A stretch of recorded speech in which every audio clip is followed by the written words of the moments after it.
بینەران و بیسەرانی پۆدکاستی ناوەندی توێژینەوەی سبەی لە هەرکوێکان سڵاوتان لێبێت. من دکتۆر یاسین تەها لەگەڵ هاوکارم بەڕێز پرۆفیسۆر دکتۆر حەیدەر لەشکری لە زنجیرە پۆدکاستی کورد و شوناسی ئاینی چەند ئەڵلقەیەک لەگەڵتانە بین. ئامان لەم زنجیرە پۆدکاستە گوزەرێکە بەناو شوناسی ئاینی کووردا هەر لە مێژووی بڵاوبوونەوەی ئیسلام لە کوردستان، بە دوای ئەوە بڵاوبوونەوەی مەزهەبەکان و هەروەها شوناسی گروپە ئاینیەکان لە کوردستانە هەتا کۆتاییەکانی سەردەمی ناوەڕاستی ئیسلامی و پەیوەندی بە سەردەمی ئێستا. کاکتۆر بەخێر بیت. زۆر سپاس. کاکتۆر ئەلبەت بۆ ناونیشانێکی وانانی دەست پێکردن تۆزە قورسە وەڵدیوران قسەیەکی هەیە لە چیرۆکی شارستانیەتە کە ئەڵێ خۆی ئەبوو مێژوو لە ناوەڕاستەوە دەست پێ بکات، چونکە سەرەتا بیدایەتی هەموو گروپێک، هەموو فکرەیەک، هەموو کۆمەڵێک ساختکردنەوەی زۆ قورسە لە ناوەڕاستەوە تۆ وردە مەلامحی ئەوەت باڕوو نەبێتەوە. ئێمە ئێستا ئەمانەیە لەسەر شوناسی ئاینی کورد قسە بکەین. ئەلبەت شوناسی ئاینی کورد سەرەکیترین وێزگەتیایە بڵاوبوونەوەی ئیسلامە لە کوردستان، بەڵام پێش لەوە ئێمە ئاینە پێشینەکانی کوردمان هەیە و زۆر جار ئێستا زۆر گروپ و بزوتنەوە ڕیشە و ڕەچەڵەکیان ئەبرێتەوە بەسەر ئەو سەردەمە. حەزەکەم لەسەر ئەوە تۆزێ قسە بکەین کە ئایا بەر لە بڵاوبوونەوەی ئیسلام بە شێوەیەکی گشتی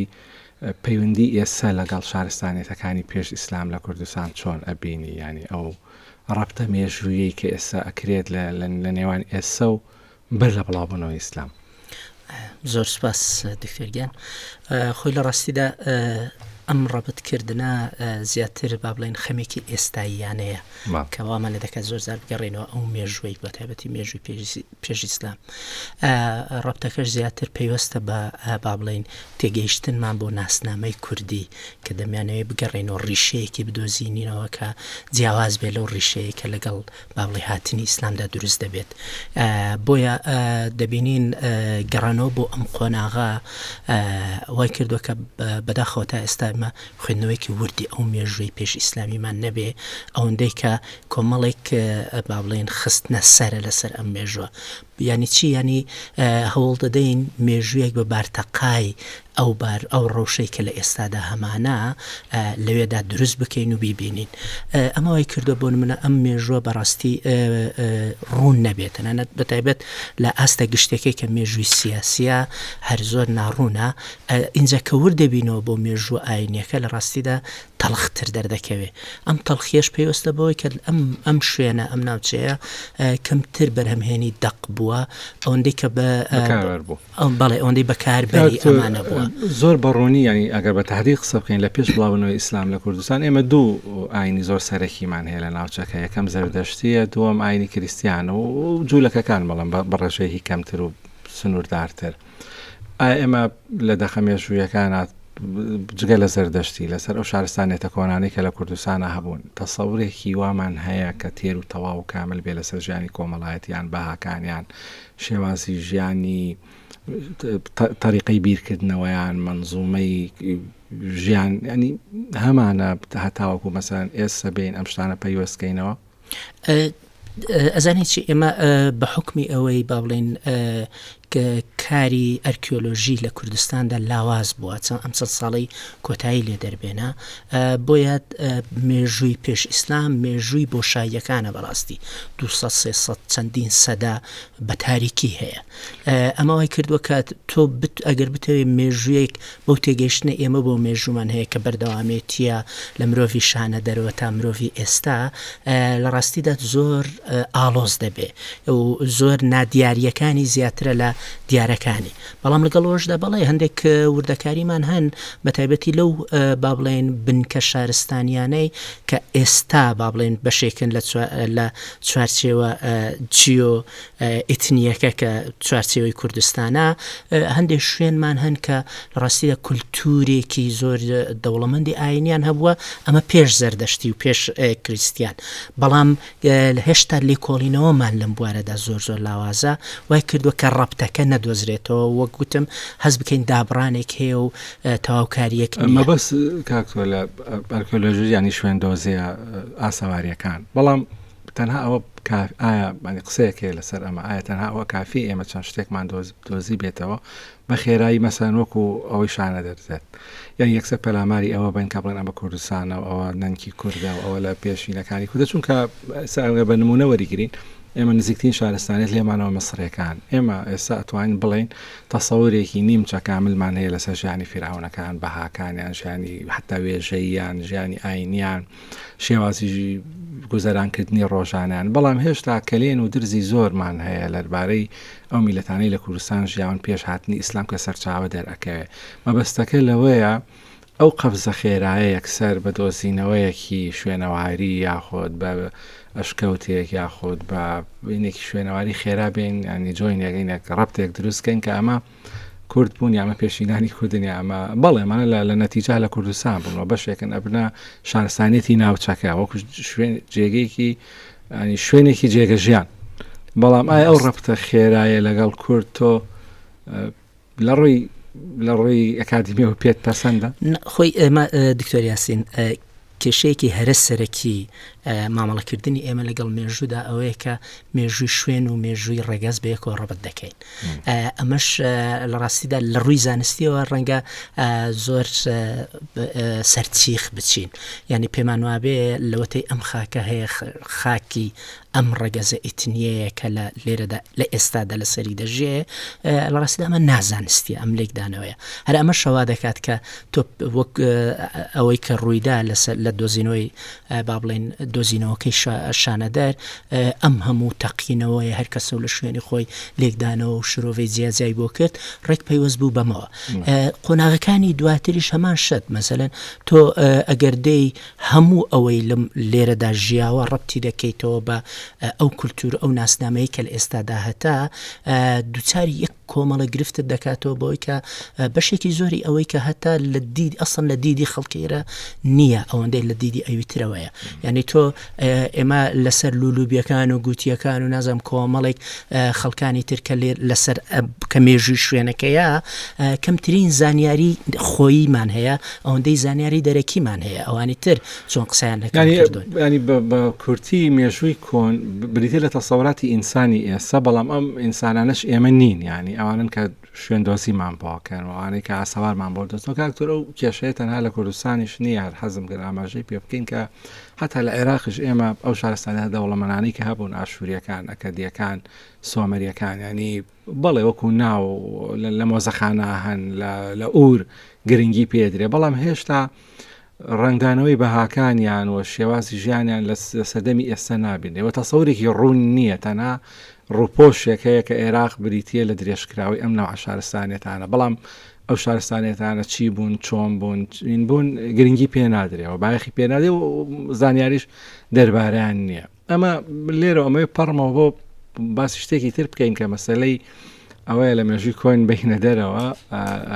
بۆ مێژووی ناوەڕاست ئەوەی کەوتمان مەبەستەکەی ئێمەیە کە بیدایەتی نووسین و دەرکەوتنی کورد لە ناو سەرچاوە بەردەستەکان نابڵێم لانی کەم ئەو سەرچاوانی کە نووسراون پێویستە بە هاتنی ئیسلامەوە هەمیشە جەدەلێک هەیە لە ناو مێژوو لە ناو سیاسەتیش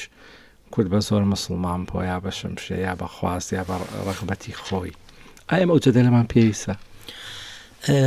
زانی جەدەلەکەش ڕێک پەیوەست بوو بۆ گفتوگۆی کە من تۆ ئێستا کردمان بەوەی کە دەمانێت کۆمەڵێک ئیسقاتاتمان هەبێت لەسەر مێژوویەکی ئەو کاتە یعنی کاتێک کە تۆ پێدوا بێ مێژووی ئێرە مێژووی شوێن مێژووی ڕێگەزەکەیە و بەردەوامێتی هەیە بۆیە هەرچی لە دەرەوەی ئەم ڕێگەزەوە بێت پێدوایە بۆ نامۆیە باشە لەبەرەوە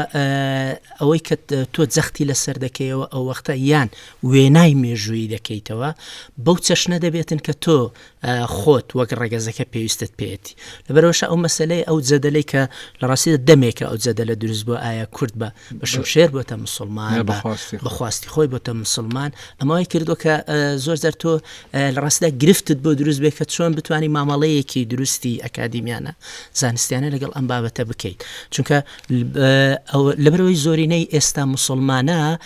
قسەک ئاماژەدان بەوەی کە شمشێر ڕۆژەی لە ڕۆژان بەکارهاتووە ڕەنگە حساسەتێکی دینی لەلا دروست بۆ حساسەتی بۆ دروستە بێ لە کاتێکا بۆ نمونە ئیسلام کە لە مەکە هاتووە لەلایەن بنەماڵەی پێغەمبەرە و درودی خوای لەبێ لەگەڵ دەور و بەرەکەی زۆرترین تجارەتی کراوە ئێمە شەڕی بەدر و ئوحود و هەتا فەتحی مەکەش ینی زۆرترین بەرهەڵستکاری و خوێن مەسەلەن حتا لە ناو یەک بنەماڵەش هەبووە لەسەر بڵاوبوونەوەی ئاینەکە بۆ ئێمە بین مەسەن پێمان وا بێ کوردێکی دوورە دەست لە ناوەندی عەرەبی و زمانێکی جیایە کلتورێکی جیایە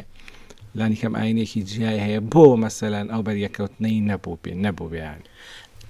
ڕێک ئەوەیە مەسەلەکە تۆ من هەمجارێ بۆ فێرخوازەکانی خۆم ئەوە دەڵێم تۆ تەماشای ئەو بکە ڕەنگە مامی پێغەمبەر تا دەمرێ کە نزیکترین کەسێتی ئەبوو طالب کە گومان هەیە لەوەی مسلمان بوو بێیان نا لە کاتێکدا پێغەمبەر بە زمانی ئەو بە کولتوری ئەو لە عشیرەتی ئەودا بووە باشە کوردێکی شارە زووری کە یەکەم جارە عەرەبێک دەبینی هاتۆتە منتیقەکەی ئەو ینی چاوەڕێی ئەوەی لێ بکە کە سەدان ساڵە خوددان بیر و باوەڕێکی خۆیەتی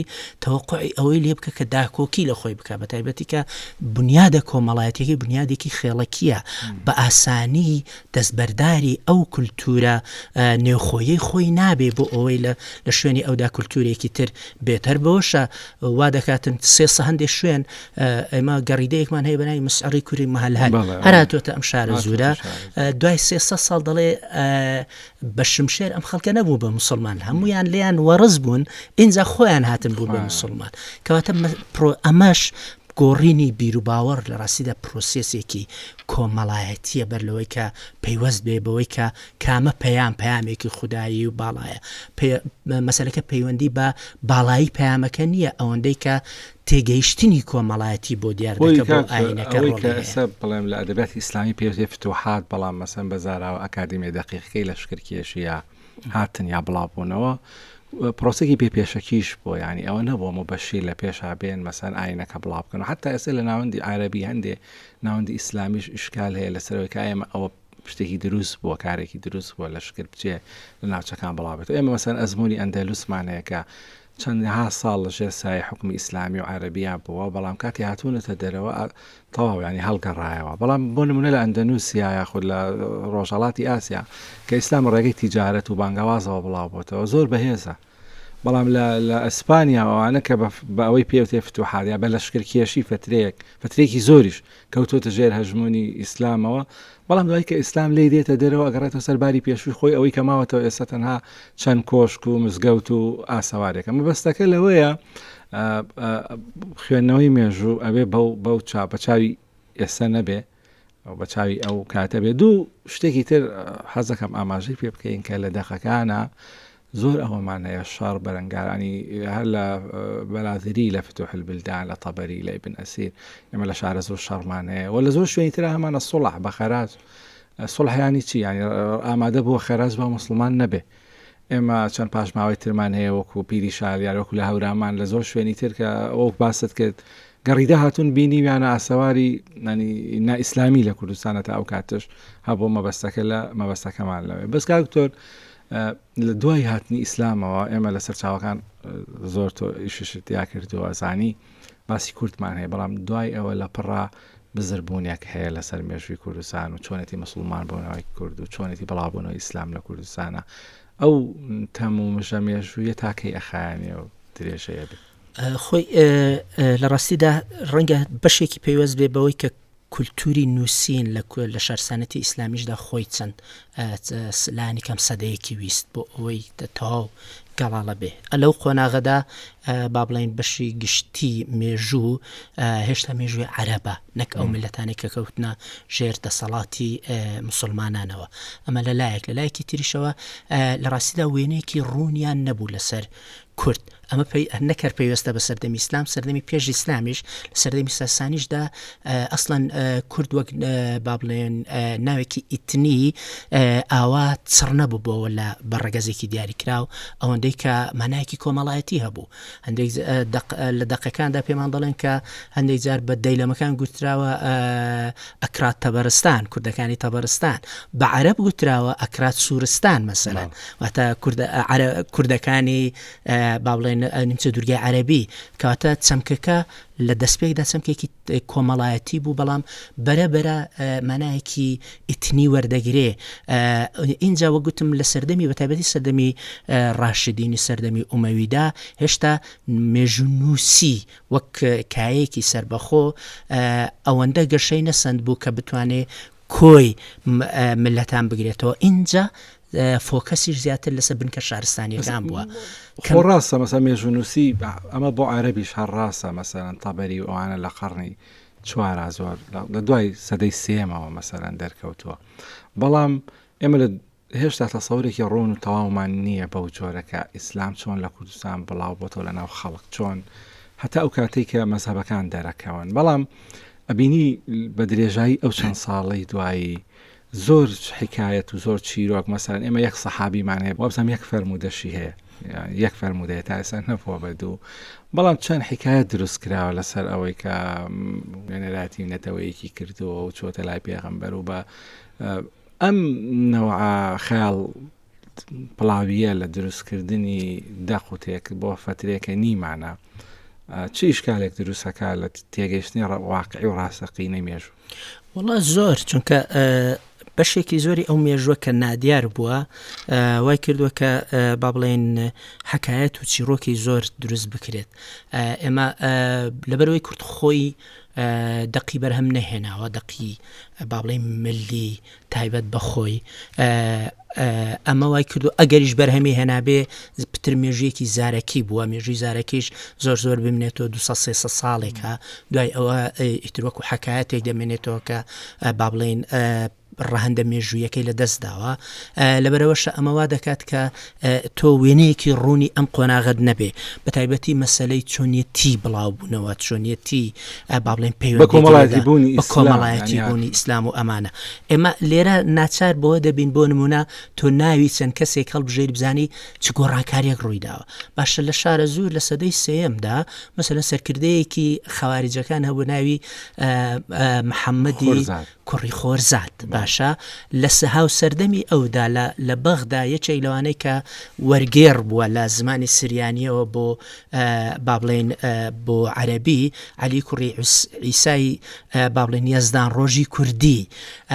هاوکار لەگەڵ ئەودا ئێمە سۆفیەکمان هەبووە ئەبوبەکر بن یەزدان یار، کەواتە لەو ناوانە دەزانین ئێمە وەرچەخانێکی کولتوری ڕوویداوە. باشە لە ناونانی کەسەکانەوە، چونکە کەسێک کە پێی بڵێ خۆرزاد واتە زادی خۆر لەدایک بووی خۆر، حتمما ئەمە لە چوارچێوەی سیستەمی کولتوری ئیسلامیدا ناوێکی نامۆیە، بەڵام محەممەدەکە کە ناوی خۆیەتی ناوێکی تەواوی مەبەست ئەوەیە کە بڵێ کالێکی کولتوری و دینی لە نێوان کورد و مسلمانەکان لە سەدەی سێمەوە دامخۆش لەم سەدەیەوە ئەم گۆڕانە ئەم وەرچەرخانە بەڕاستی دەستی پێکردو ڕوویدا. تێبینێکی زۆر دروست و بەجێ من ئەمێ لەسەر ئەوە هەڵوێستە بکەین کە ئێمە مادام لە سەدەی سێوە ئەو شتانەمان بۆ دەرەکەوێت، ئەو زۆر سەرچاوە و مەراجعی کوردیمان هەیە بەبێ ترس و بەبێ هینی ئەم سەردەمەن خەڵک پەیوەستەکەنەوە بە سەدەکانی یەکەمی ئیسلامەوە، لەبارەی سەدەکانی یەکەمی ئیسلامەوە شت ئەنووسن لە کاتێکە ئێمە لە سەرچاوە بنەڕەتی ئەسڵەکان ئەو شتانەمان نییە. ئێمە لە ماوەی ڕابردوو هەندێک مامۆستای ئاینی، هەندێک کەسایەتی تر مێژووی زانایانی کوردیان نووسیوەتەوە، مێژووی زۆر ینی بێترس و بێخەم باس لەو سەردەمانەکەن.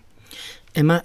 دوو چەشنە حەماسەتمان هەیە، یەکێکیان حەماسەتێکی دینیە، ئەیتریان حەماسەتێکی نەتەوەیە. حەماسەتە نەتەوەیەکە ئەمە دەبەستێتەوە بۆ بەرەنگاری و ڕوبەڕووبوونەوە و ئیتر هەوڵدان بەڵێ کوردیاخی بووە و هەوڵی داوە ئەم داگیرکارە کورد شارستانی بووە، ئەمانە کۆچەری بوونە و عەرەبی پێپەتی و کوردی شارستانە، ئەم چەمکانە زۆر بەکاردێت. لە بەرامبەردا ئێمە کۆمەڵێک زانای ئاینیمان هەن، بەڵام باوڵێن بوونی بنیادە مێژوویەکەیان بای ئەوە نییە کە بتوانن میتۆدیانە ئەم مێژوە لە ئاینە شارەزان بۆیە حەماسەتێکی ئاینیان هەیە بۆیە دەگەڕێن بە دوای کۆمەڵێک با بڵێن ڕەسەنی کوردانە بۆ ئەوەی شەرعیەت بدەن بە بەردەوامێتی ئاینەکە کەمش حاڵەت وەگوتم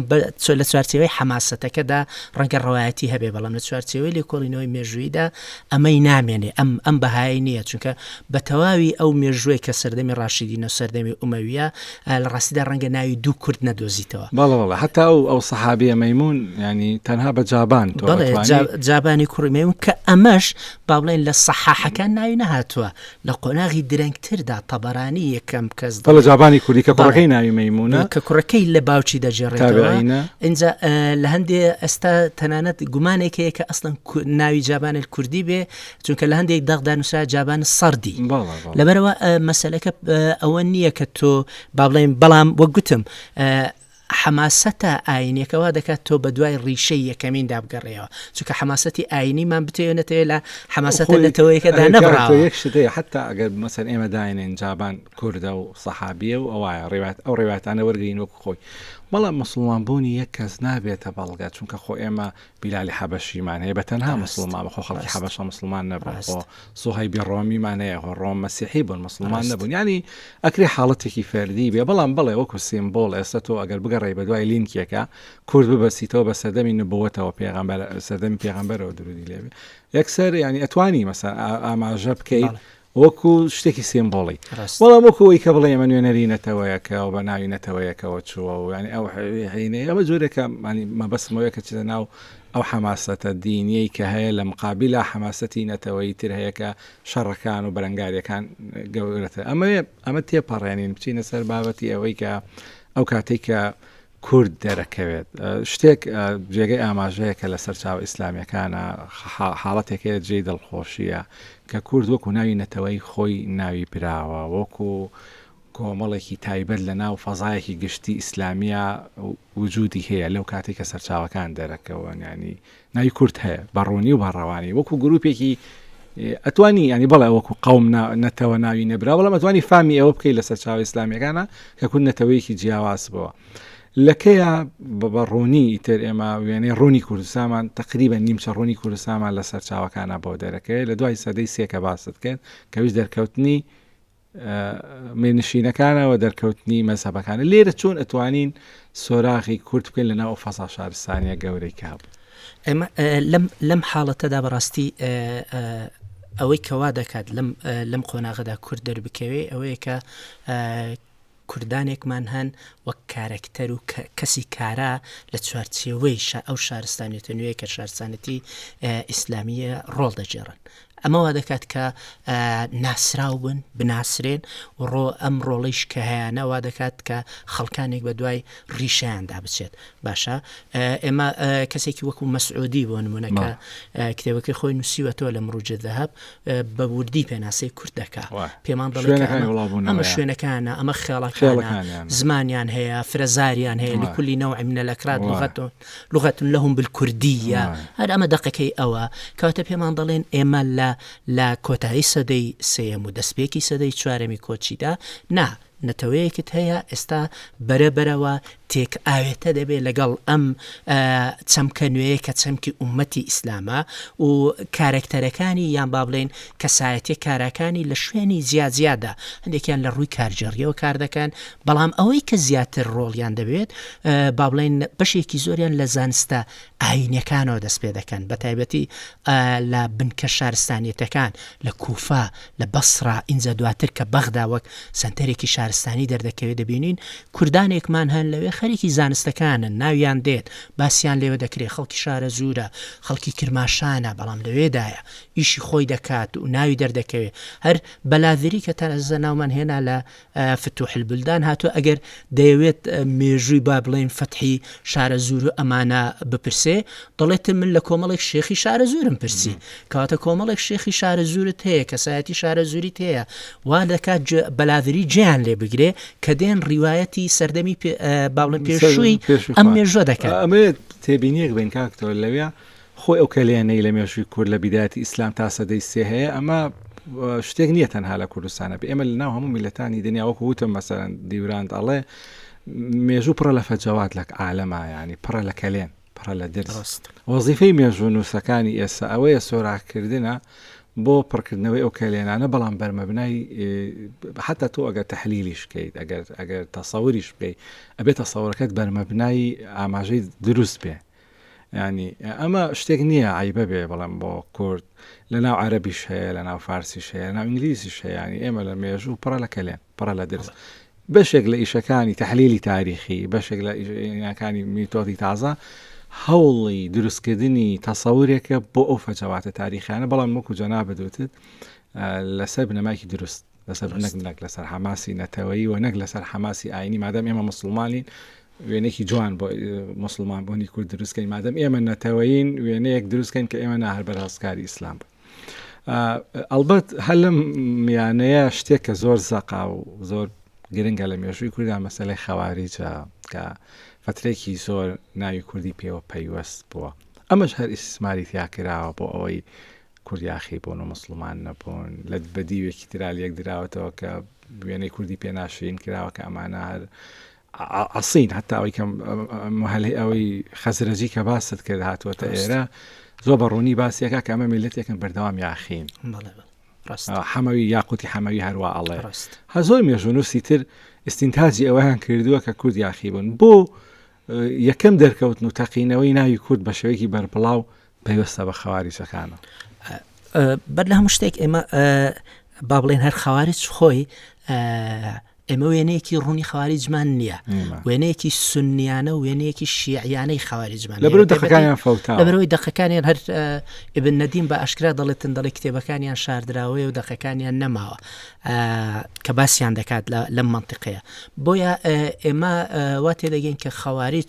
ڕێک ئەو بزوتنەوە با بڵێن تیرۆریستیان ئەگە چەمکێکی هاوچەرخانە بەکاربێنین کە دژی هەموو قیەم و بنەمایەکی ئیسلامی ڕاستەقینە بوون بەڵام کام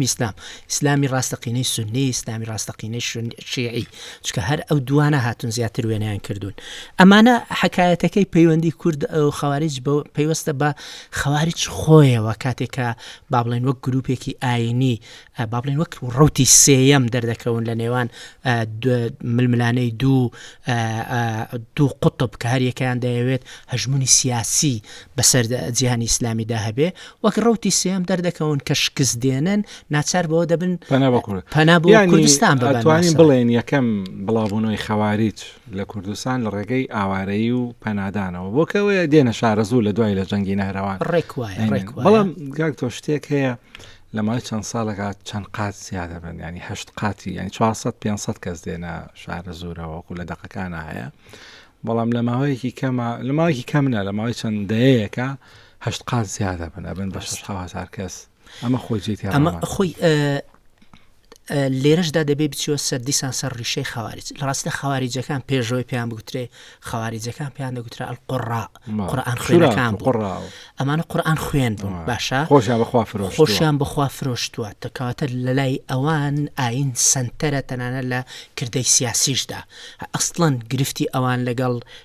با بڵێن بەرەی معاویە و بەرەی عەلی ئەوە بوو کە ئێوە نابێ ئەم مەسەلە با بڵێن مەسەلە دینیەکان بچوو بکەنەوە بۆ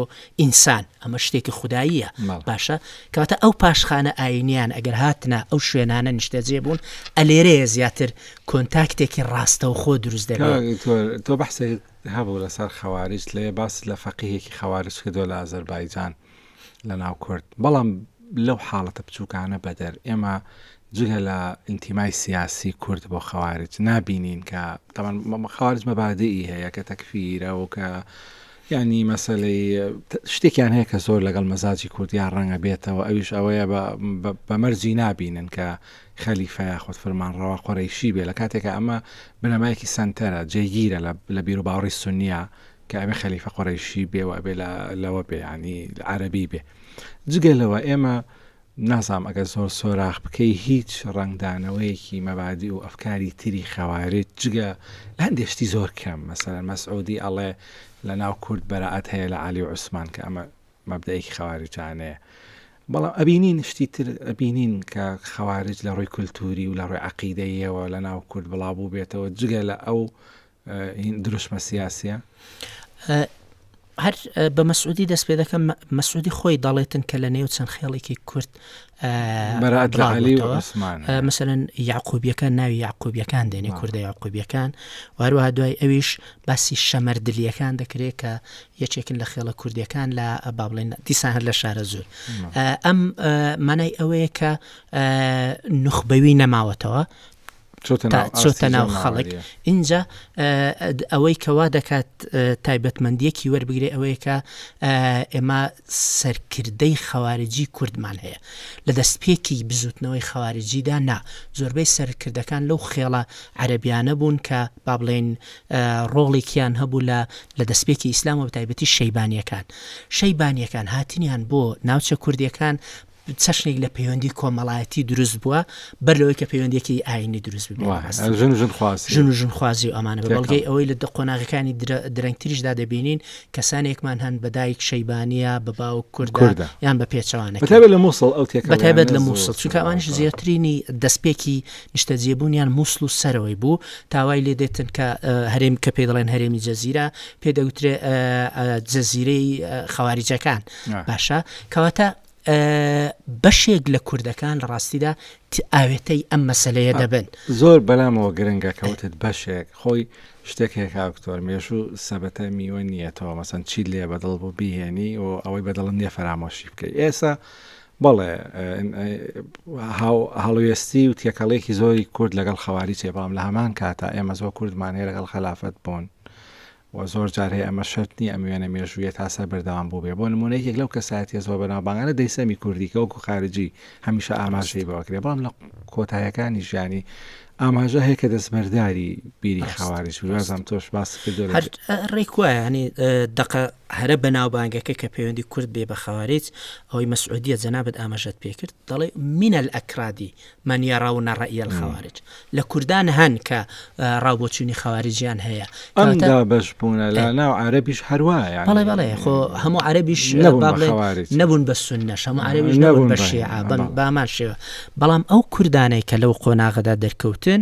وەک گوتم هەتا ئاستی سەرکردایەتی بزوتنەوەکە چوون ئێمە محەممەد کوڕی خورزادی با بڵێن شادکۆی باوچی دەیسەم کە تۆ تازە ناوتێنە مەسەلەن دەیسەم باشترین نمونەیەکە بۆ ئەم حاڵەتە زانی خەواریج لە دەستپێکدا ئەو با بڵێن وروژمە ئایدۆلۆژیای ئەگە چەمکی ئایدۆلۆژیا گونجاو بێ بۆ ئەم قۆناغا هەیبوو وای کرد کە ئەوە خەڵکێکی لێکۆ بێتەوە بەڵام دەیسەم لە سەردەمێکدا دەژیا بینی خلافەت خۆی والاواز بووە خلافەت خۆی ناتوانێت کۆنتترۆلی هەرێمەکانی تر بەزێک شت کاکتۆر لە ڕووی تیۆریەوە شتێک ئاماژەت پێکەوە ئستینتاجی کەم لە قسەکان زۆر گرنگە کە خارجی کە کاتێک ئەوترێ خەوارج مەرج زیاتر ئەوانن کە یاخی بوون لە دەسەڵات ینی حتى لتفسيري فقهية ابن سمناني ياخذ زوري تر باسيان لو خارجي هر كسيكا كبوتشوني اواني هبه اگر چی لروي اورگاني و پەیوەندیشی نەبوو بێ ینی هەر کەسێک ڕخنەی هەبوو بێ یاخی بوو بێ لە خلافات یەکسە تۆمەتی خەوارجی پێبڕاو بەڵێ بە حەقیقی کۆمەڵێک کورد چوونتە ناو بزوتنەوەی خەوارج بەڵام کۆمەڵێکی تر ئەشێت ناڕزایی مەطلەبیان هەبوو بێ ئەشێ لە سەنتەر یاخی بوو بن ئەشێت معجب بوون بە جزئیەتێک لە ئەفکاری خەواریج کە مەسەلەی خەواریج پیان وایە عەبدی حەبەشیش هیچ کەم زۆر بەدەگمەن سونی هەن قبوڵی بکەن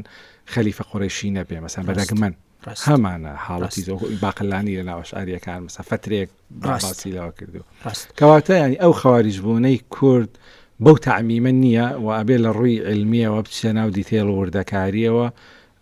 جیایکەیتەوە لە خەوارجە ئەوانەی کە بە حەقیقی خەوارج بوون لەوانی کە بە سیاسی حتمما هەر تازە ئاماژەمان پێکرد مەسەلەن ئێمە کۆمەڵێک کەسمان هەیە مەسەلەن یەک لەو زانە فەقیهەکانی خەوارج ئەبول کوردی ئەلئیباضی لە ئیباضیەکان بووە بە هەمان شێوە لە سەردەمی دەیسەم خۆیدا ئێمە یەک لە فەقیهەکانی لە ئازربێجانمان هەبووە لە با بڵێن لە سوفریەکان بوو کە با بڵێن ڕێبازی هەرە باوی خەواریجەکان لە هەرێم لە کوردستان زیاتر سوفریەکان بوو بەڵام گوتم ئەو مەسەلەی یاخیبوونی بەردەوام لە ڕاستیدا ماندووکەرە باشە و ئەم دژایەتیکردنی سنتەرێک کە خۆی بەرە و لاوازی دەچوو